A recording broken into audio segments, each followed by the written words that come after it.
नमस्कार, मैं हूँ डॉक्टर रूपाली जैन और आयुर्वेद फॉर एवरीवन में आपका स्वागत है। आज का ये वीडियो उन सभी लोगों के लिए है जिनको जोड़ों में दर्द है यानी जॉइंट पेन है, फिर चाहे वो ऑस्टियोआर्थराइटिस हो या फिर ट्रॉमेटिक हो, जिनमें पेन है, स्वेलिंग है या इन्फ्लेमेशन है या फिर जिनमें बहुत ज़्यादा स्टिफनेस फील होता है, मस्कुलर पेन है, कार्टिलेज में डीजनरेशन है या फिर लिगामेंट टियर है। तो इस तरह की कोई भी समस्या अगर आपको है तो ये वीडियो खास आपके लिए है।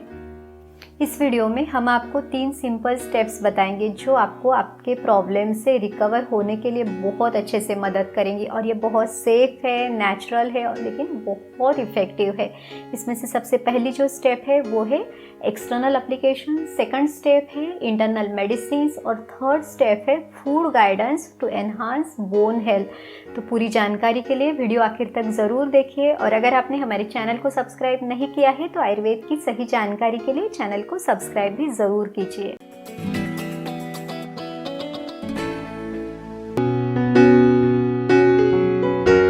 आयुर्वेद के अनुसार जब भी शरीर में कहीं पे भी दर्द रहता है तो उसका कारण रहता है वात दोष का बढ़ना, वात का प्रकोपित होना।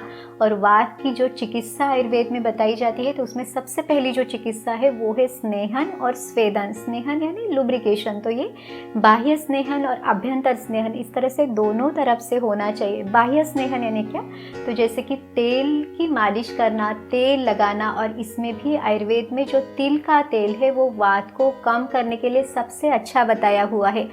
अब ये जो तिल का तेल है वो हल्का गरम है, इसमें स्निग्धता है और जो वात के गुण है उसमें ठंडापन है, उसमें रूखापन है। तो ये जो तिल के गुण है वो वात के इस जो ठंडापन है या रूखापन है उसको कम करने के लिए मदद करेंगे। तो इसलिए तिल का तेल एक बहुत अच्छा है। तिल के तेल को हल्का सा गुनगुना करके आपने उसे शरीर पर लगाना है, जेंटली मसाज करनी है। अगर आपको अभी कोई भी तकलीफ नहीं है तो भी आपने इसे ज़रूर करना है। आयुर्वेद में दिनचर्या में यह अभ्यंग बताया हुआ है, यानी तेल की मालिश आयुर्वेद में रोज़ करने के लिए बताई हुई है। तिल के तेल के साथ आप नारायण तेल, महानारायण तेल, बला अश्वगंधादि तेल या क्षीर बला तेल ये भी यूज़ कर सकते हैं। ये जो सभी तेल है ये आपके बोन्स को स्ट्रेंथन करने के लिए या आपके मसल्स को स्ट्रॉन्ग बनाए रखने के लिए भी मदद करते हैं, लेकिन ये इमीडिएट पेन रिलीफ नहीं दे सकते, तो इसमें थोड़ा सा समय लगता है। लेकिन जिन लोगों को दर्द बहुत ज़्यादा है और अभी उन्हें इंस्टेंट पेन रिलीफ की ज़रूरत है तो उनके लिए दूसरे भी तेल बनाए जाते हैं। तो आयुर्वेदिक जड़ी बूटियों से सिद्ध करके ये तेल बनाए जाते हैं। सिर्फ रिक्वायरमेंट इतनी ही है कि ये तेल सेफ हो, जो आयुर्वेद की जो शास्त्रोक्त विधि है उस तरह से ये बनाए हुए हो। एक ऐसा ही गुणकारी ऑयल यहाँ पे हम आपको रिकमेंड कर रहे हैं, इसका नाम है बैद्यनाथ वंसार अर्थ रिलीफ ऑयल।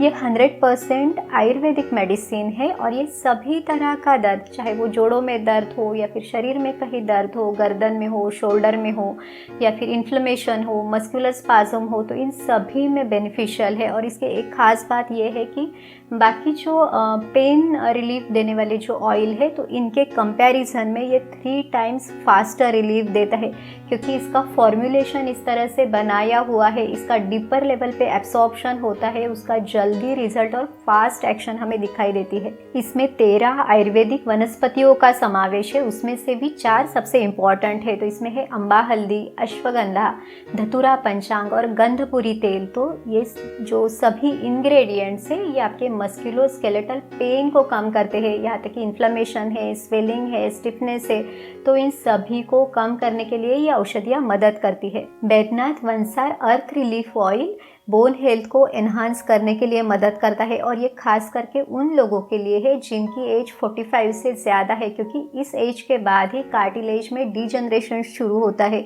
जो हमारी लिगामेंट्स है उसकी इलास्टिसिटी कम होती है, तो जर्क सहन करने की जो शरीर की क्षमता है वो भी कम होती है और इसीलिए जॉइंट पेन है या मसल पेन है ये ज़्यादा दिखाई देते हैं। तो ये लोग इस ऑयल को प्रिफर कर सकते हैं। इसकी जो लिंक है वो डिस्क्रिप्शन बॉक्स में और पिन कमेंट में है, तो वहाँ जाके आप इसे ऑर्डर भी कर सकते हैं।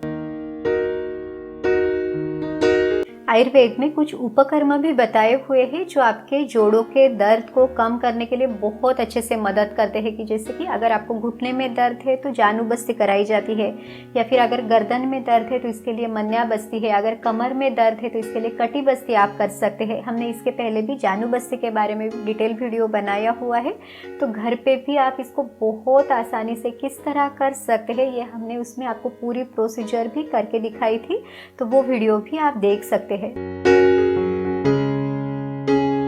जानु बस्ती या मन्या बस्ती में जो तेल की क्वांटिटी है वो ज़्यादा रहती है, इसके साथ ही वो तेल जो है वो जितना आपको सहन हो सके उतना गर्म रहता है, तो इस गर्म तेल के कारण भी वहाँ पे वेसोडाइलेटेशन होता है और ये जो तेल है वो अच्छे से एब्सॉर्ब होने के लिए मदद मिलती है। इसलिए पेन है या फिर स्टिफनेस है तो इसे कम करने के लिए बहुत अच्छे से मदद करती है।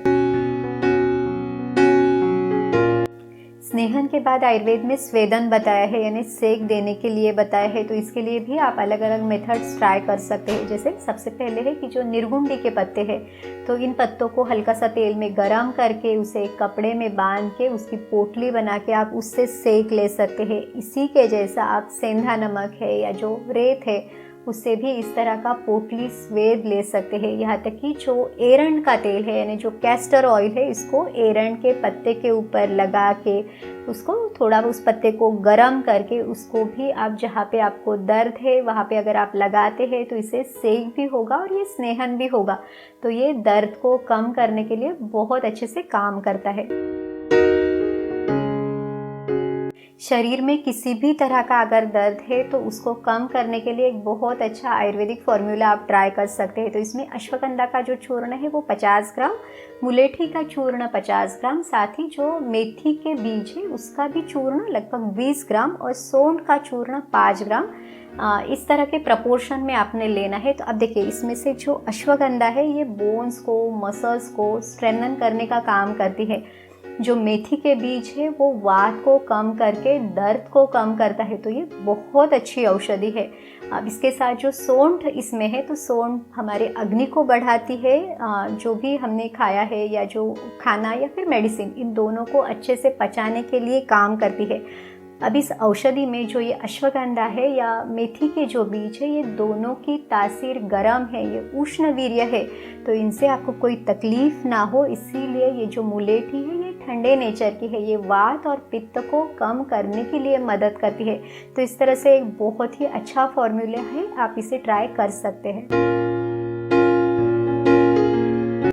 जो दशमूल वात या दशमूल काढ़ा है वो भी वात को कम करने के लिए, दर्द को कम करने के लिए बहुत अच्छे से मदद करता है। ये आपको रेडीमेड भी मिल जाता है या घर पे भी आप इसे बहुत आसानी से बना सकते हैं। तो जो दशमूल भरड़ है वो आपको मिल जाएगा, तो उससे आप ये काढ़ा घर पे बना सकते हैं। इसे किस तरह से बनाना है वो भी हमने एक वीडियो में दिखाया है, वो वीडियो भी आप देख सकते हैं। इसके अलावा जो गिलोय और सौंठ का काढ़ा है वो भी दर्द को कम करने के लिए बहुत अच्छी मेडिसिन है, तो इसके बारे में भी डिटेल वीडियो है, तो वो भी आप देख सकते हैं। गिलोय और सौंठ का काढ़ा बनाने के लिए सबसे पहले जो सौंठ है उसके छोटे छोटे टुकड़े बना के लेना है। साथ ही में जो फ्रेश गिलोय है, तो गिलोय का जो स्टेम है उसके भी छोटे छोटे टुकड़े बना के लेना है। जो फ्रेश गिलोय है वो आपको आराम से मिल जाती है। अब ये जो टुकड़े हमने बनाए हैं इसको हल्का सा कूट लेना है, ताकि इसकी जो मेडिसिनल प्रॉपर्टीज़ है, इसके जो गुणधर्म है वो पूरी तरह से जब हम काढ़ा बनाएंगे तो उसमें आ सके। इसे बनाने के लिए लगभग 2 कप पानी उबालने के लिए रखना है। अब हमने जो ये गिलोय बारीक करके ली थी वो इसमें डालना है, और साथ ही में जो सौंठ के भी छोटे टुकड़े बना के लिए थे वो भी इसमें मिक्स करना है। अब ये जो काढ़ा है इसको पाव भाग बचने तक, यानी 1/4 बचने तक इसको उबालना है। जब ये आधा कप बाकी रहे तब आपने इसे छान लेना है और सुबह खाली पेट इस काढ़े का सेवन करना है। इसे हमेशा फ्रेश बनाना है। आप आपके खान पान में ऐसी चीज़ें ज़रूर रख सकते हैं कि जो आपके अस्थि धातु को बल देने के लिए, उसका पोषण करने के लिए मदद करे और वात दोष को कम करे। तो इसके लिए सबसे अच्छी और सिंपल चीज़ें हैं कि जैसे आप गाय का दूध ले सकते हैं, गाय के दूध से बना जो घी है वो आप ले सकते हैं, या घर पे बना हुआ जो सफ़ेद मक्खन है वो भी बहुत अच्छा है। इसके साथ ही आप अलग अलग तरह की खीर या पोरेज भी ऐसे बना के ले सकते हैं, जैसे कि रागी सत्व से बनी हुई खीर हो, या फिर जो हलीम के बीज यानी जो गार्डन क्रेज सीड्स है उसको भी दूध के साथ उबाल के उसकी जो खीर बनाई जाती है वो आप ले सकते हैं, या फिर जो छुआरे का पाउडर है यानी जो ड्राई डेट्स है उससे बनी जो खीर है वो भी आप ले सकते हैं। इसके अलावा जो मेथी के लड्डू है यानी मेथी के चूर्ण को घी के साथ आप थोड़ा सा रख के फिर उसको भून के उसमें जो गेहूं का आटा है उसको मिला के उससे बने जो लड्डू है वो भी आप ले सकते हैं। यहाँ तक कि जो ड्राई फ्रूट्स के लड्डू है वो भी सर्दियों के मौसम में यानी जो हेमंत शिशिर ऋतु है तो उस समय पे आप इसे ले सकते हैं।